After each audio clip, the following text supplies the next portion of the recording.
बिस्मिल्लाहिर्रहमानिर्रहीम। अस्सलाम वालेकुम। Hi guys, I am Abdul Wahid Sheikh. आज का जो हमारा टॉपिक है वो है मैट्रिक की मैथ का चैप्टर नंबर 1, जिसका नाम है अलजेब्रिक सेंटेंस। तो इस चैप्टर के पढ़ने से पहले हमें इस चैप्टर की कुछ रिलेटेड चीज़ें हैं जो बेसिक हैं, हमें उसका कॉन्सेप्ट आना ज़रूरी है। तो आइए हम कुछ इससे रिलेटेड जो बेसिक कॉन्सेप्ट्स हैं उसको हम क्लियर करते हैं। तो जो बेसिक कॉन्सेप्ट्स हैं वो क्या हैं? नंबर 1 पर है variable, number 2 coefficient, number 3 constant, 4 expression, number 5 equation. अभी यहाँ पर हम वेरिएबल को क्लियर करते हैं। नंबर 1 पर है तो वेरिएबल की जो डेफिनेशन है वो क्या है? चेंजेबल। अभी चेंजेबल से मुराद क्या है कि यानी वो चीज़ जो तब्दील होती हो, जो चीज़ तब्दील होती हो तो हम उसको कहते हैं कि ये क्या है, ये वेरिएबल है। या इसको हम ऐसे भी कह सकते हैं कि यूज़ फॉर अननोन नंबर्स।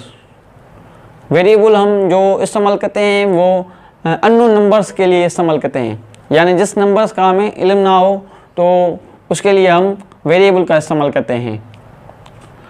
अभी वेरिएबल के लिए हम इस्तेमाल क्या करते हैं? वेरिएबल के लिए हम इंग्लिश अल्फ़ाबेट इस्तेमाल करते हैं, ए से लेके जेड तक हम इस्तेमाल करते हैं। मगर इसमें जो ज़्यादातर हम इस्तेमाल करते हैं वो एक्स और वाई इस्तेमाल करते हैं। अभी एग्जांपल है, एग्जांपल क्या है कि फ़र्ज़ करो मेरे पास कुछ रकम है, तो दूसरा बंदा मुझसे दूसरे बंदे को मैं कह रहा हूँ कि मेरे पास कुछ रकम है, मगर वो आप बताओ कितनी रकम हो सकती है। तो ये जो बात है वो शक में है। अभी इसमें कोई कंफर्मेशन नहीं है कि मेरे पास 10 रुपये हो सकते हैं या 20 हो सकते हैं या 100 हो सकते हैं या कुछ भी नहीं हो सकता। तो जो दूसरे बंदे के लिए क्या है वो अननोन है, अननोन नंबर है। तो अननोन नंबर के लिए मैंने क्या कहा कि यूज़ फॉर अननोन नंबर्स। तो अननोन नंबर्स के लिए क्या इस्तेमाल करेगा? वो इस्तेमाल करेगा एक्स। तो इसका मकसद क्या है कि इसके पास कुछ रकम है। अभी एग्जांपल नंबर अगर हम 2 सीखें तो 2 में हम ये कह सकते हैं कि अगर फलां बंदे के पास कुछ रकम है, उसमें मैं 5 ऐड कर रहा हूँ तो ये बन रहे हैं 22। तो फाइंड करोगे फलां बंदे के पास कितनी रकम है। तो हमें तो अभी इस चीज़ का तो इल्म नहीं है कि कितनी रकम है, मगर हम वहाँ पर क्या इस्तेमाल करेंगे? वहाँ पर हम वेरिएबल इस्तेमाल करेंगे, एक्स करें, वाई करें, जो भी करें, ठीक है। तो अभी दूसरा जो कॉन्सेप्ट है वो क्या है? दूसरा कॉन्सेप्ट है कोएफिशिएंट। अभी कोएफिशिएंट किसे कहते हैं? कोएफिशिएंट की जो डेफिनेशन है वो ये है कि मल्टीपल ऑफ वेरिएबल, यानी जो वेरिएबल के साथ मल्टीपल हो रहा है। मसलन एग्जांपल है कि 2x। अभी यहाँ पर जो 2 है वो क्या है कि मल्टीपल ऑफ वेरिएबल। ये जो 2 है वो मल्टीप्लाई हो रहा है, किसके साथ मल्टीप्लाई हो रहा है? वेरिएबल के साथ। x क्या है? यहाँ पर वेरिएबल है तो मैंने ये क्या लिखा है कि 2 जो है वो कोएफिशिएंट है और x जो है वो वेरिएबल है। क्यों 2 कोएफिशिएंट है? क्योंकि वो मल्टीपल हो रहा है, मल्टीप्लाई हो रहा है। किसके साथ हो रहा है? वेरिएबल के साथ हो रहा है। तो यहाँ पर 5x, 5 जो है वो क्या है? यहाँ पर 5 कोएफिशिएंट है और x क्या है? वो वेरिएबल है। और यहाँ पर मैंने y लिखा है, y यहाँ पर क्या है? y वेरिएबल है। तो इसका जो कोएफिशिएंट है वो कोएफिशिएंट नहीं है, लिखा नहीं हुआ। तो हमें ये कॉन्सेप्ट क्लियर करना चाहिए कि अगर कोई वेरिएबल ऐसे ही मिल रहा है तो उसका जो मल्टीपल होगा वो 1 होगा। तो मैंने यहाँ पर क्या लिखा है कि 1 जो है वो क्या है? वो कोएफिशिएंट है। तो ये चीज़ आपको क्लियर हो गई होगी। अभी हम आते हैं कांस्टेंट पर। अभी कांस्टेंट क्या है कि कांस्टेंट की जो डेफिनेशन है वो एक फिक्स नंबर, यानी जो नंबर फिक्स हो तो हम उसको क्या कहते हैं? उसको हम कहते हैं कि वो कांस्टेंट है। जैसे कि 100 क्या है? वो फिक्स है। 10, 5, 23 ये क्या है? ये सारे फिक्स नंबर हैं, ये चेंज नहीं हो सकते। हाँ, चेंज तब हो सकते हैं अगर हम इसमें कोई चीज़ ऐड करें या सब्ट्रैक्ट करें या कुछ भी चीज़ मल्टीप्लाई करें, डिवाइड करें, तब ये चेंज होगा। मगर जो असल रकम है वो 100 है, तो 100 ये क्या है? ये फिक्स नंबर है, तो हम इसको कहते हैं कि ये कांस्टेंट है। यहाँ पर जो भी नंबर्स आते हैं जो फिक्स हैं उसको हम कांस्टेंट कह सकते हैं। तो कांस्टेंट के इस्तेमाल के लिए हम इंग्लिश अल्फ़ाबेट वही इस्तेमाल करते हैं, ए से लेके जेड तक। मगर अगर हमें कोई क्वेश्चन मिले तो उसमें ये क्वेश्चन पूछने वाला पहले ये डिफाइन करेगा कि ये जो x है या y है ये मैं वेरिएबल के लिए इस्तेमाल कर रहा हूँ, बाकी जो भी इंग्लिश अल्फ़ाबेट इस्तेमाल हो रही है वो कांस्टेंट के लिए इस्तेमाल हो रही है।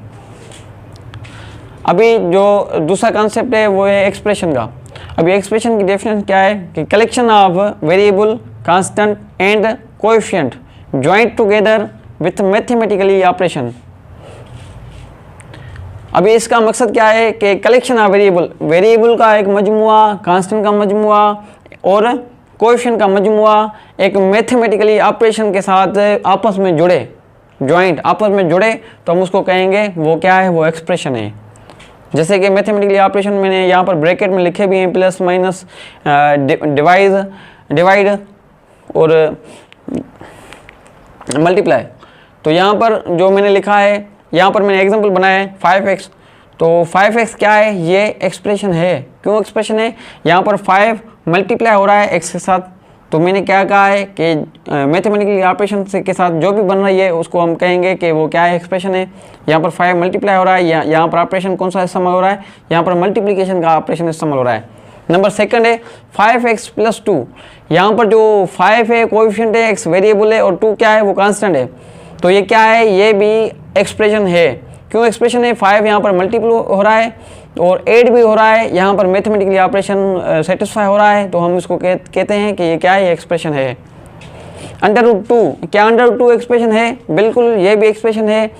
अभी इसकी आप ये कहोगे कि यहाँ पर तो कोई ऑपरेशन नहीं हो रहा, मगर यहाँ पर ऑपरेशन हो रहा है। वो कैसे हो रहा है, √2 है, √2 को हम कैसे ऑपरेशन बना रहे हैं, इसमें वेरिएबल है, मगर वेरिएबल की जो डिग्री है वो 0 है। अगर हम इसको ऐसा लिखें कि √2x⁻0 मल्टीप्लाई करें, तो हमें x⁻0 का पता है, x⁻0 1 के बराबर होता है, तो 1 से मल्टीप्लाई तो हो रहा है ना। तो यहाँ पर जो वेरिएबल की जो डिग्री है वो 0 है, तो यहाँ पर ये क्या बनेगा, ये √2 भी एक्सप्रेशन है और 3 भी एक्सप्रेशन है। तो अब हम आते हैं इक्वेशन पर। तो इक्वेशन क्या है, इक्वेशन की जो डेफिनेशन है वो इस तरह से है कि इक्वेशन जो लफ्ज़ है वो इक्वल से लिया गया है। अभी इक्वल क्या है, इक्वल यानी बराबर, ये बराबर, ये इक्वल की साइन है, सिंबल है कि हम इसको ऐसे कह सकते हैं कि ऐसी एक्सप्रेशन जिसमें इक्वलिटी की साइन आए तो हम उसको कहते हैं कि वो क्या है, वो इक्वेशन है। जैसे कि एग्जांपल है, एग्जांपल नंबर 1, 5x + 1 = 0। यहाँ पर 5x + 1 अगर हम इक्वलिटी की सिंबल हटा दें तो हम इसको कहेंगे कि ये क्या है, ये एक्सप्रेशन है। मगर यहाँ पर इक्वलिटी की सिंबल आ रही है तो हम इसको कहेंगे कि ये क्या है, कि ये इक्वेशन है। नंबर सेकंड जो एग्जांपल है वो क्या है, 3x = 0। यहाँ पर भी इक्वलिटी की साइन आ रही है, अगर ये इक्वलिटी की साइन ना होती तो हम इसको कहते हैं कि ये क्या है, ये एक्सप्रेशन है। मगर यहाँ पर इक्वलिटी की साइन आ रही है तो हम इसको कहेंगे ये क्या है, ये इक्वेशन है। तो अभी हम आते हैं सेंटेंस पर। ये जो भी चीज़ें हमने पढ़ी ये चीज़ें थी अलजेब्रिक की या अलजेब्रा की। अभी हम सेंटेंस का मुताला करते हैं। अभी सेंटेंस की कोई डेफिनेशन है तो नहीं, मगर कुछ कॉन्सेप्ट सेंटेंस का हम ऐसे क्लियर करते हैं कि a group of numbers which gives us complete sense. ऐसे नंबरों का मजमुआ या जो हमें कंप्लीट सेंस दे तो हम उसको कहते हैं कि वो क्या है, वो सेंटेंस है। जैसे कि अ ग्रुप ऑफ नंबर्स 5 + 2 = 7। यहाँ पर 5 भी है, 2 भी है, ग्रुप बन गया। अगर हम इसको मैथमेटिकली ऑपरेशन के साथ हम इसको मिलाते हैं कि क्या ये 7 बन रहा है, बिल्कुल ये 7 बन रहा है, तो हम इसको कहेंगे, ये सारे को हम कहेंगे कि क्या है, ये सेंटेंस है। तो टाइप्स ऑफ सेंटेंस के 3 टाइप्स होते हैं। नंबर 1 है ट्रू सेंटेंस। ट्रू सेंटेंस किसको कहते हैं कि जो चीज़ बिल्कुल क्लियर आए, बिल्कुल लेफ्ट हैंड साइड भी वही हो, अगर हम उसको सॉल्व करें तो राइट हैंड साइड के इक्वल आए। जैसे कि अगर हमने इसका एग्जांपल बनाया है कि 5 + 3 क्या बनेगा, 8 बनेगा। क्या ये वाकई 8 बनेगा, बिल्कुल 5 में अगर हम 3 ऐड करेंगे तो 8 ही बनेगा। तो ये क्या होगा, ये होगा ट्रू सेंटेंस। ये क्या होगा, ट्रू सेंटेंस। तो नंबर दूसरा जो एग्जांपल है वो है 3 + 6। 3 + 6, यहाँ पर हमने अगर 3 में 6 ऐड करें तो यहाँ पर क्या बनेगा, 9 बनेगा। और यहाँ पर भी किसके इक्वल किया गया है, 9 के इक्वल किया गया है, बिल्कुल ये 3 + 6 9 बनेगा, तो 9 के इक्वल है, तो ये भी क्या है, ये भी ट्रू सेंटेंस है। अभी फॉल्स सेंटेंस क्या है कि ऐसे नंबर जो हम ऐड करें मगर जवाब दुरुस्त ना आए, या left hand side not equal to right hand side, तो हम उसको क्या कहेंगे, वो फॉल्स सेंटेंस है। जैसे कि अगर हम यहाँ पर 3 + 10 ऐड करें तो यहाँ पर क्या बनेंगे, जाहिर सी बात है 13 आएगा। तो क्या 13 इसके बराबर होगा 7 के? तो ये 7 के बराबर नहीं होगा, तो हम इसको क्या कहेंगे, ये फॉल्स सेंटेंस है। और यहाँ पर क्या है कि 5 + 20, 5 + 20, अगर हम 20 में 5 ऐड करें तो कितने बनेंगे, 25 बनेंगे। तो ये किसके इक्वल किया गया है, 15 के इक्वल किया गया है। तो ये भी क्या है, ये भी फॉल्स सेंटेंस है। तो अभी हम आते हैं ओपन सेंटेंस पर।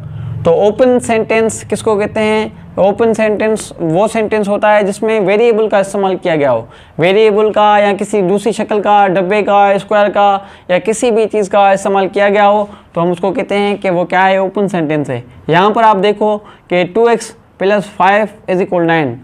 अभी हमें ऐसी कंडीशन नहीं मिल रही कि ट्रू सेंटेंस है या फॉल्स सेंटेंस है, मगर हमें ये कंडीशन मिली हुई है, चेंजेबल वेरिएबल मिला हुआ है। यहाँ पर हम वैल्यू पुट करेंगे कि किस वैल्यू पर ये जवाब सही आ रहा है। अगर हम यहाँ पर x की वैल्यू रखेंगे 0, तो ये क्या होगा, अगर 2 में अगर x की जगह पर 0 रखें तो +5 = 9, क्या ये 9 आएगा? बिल्कुल ये 0 आ जाएगा। और 0 में +5 ऐड करेंगे तो वही कि 5 इज़ नॉट इक्वल टू 9।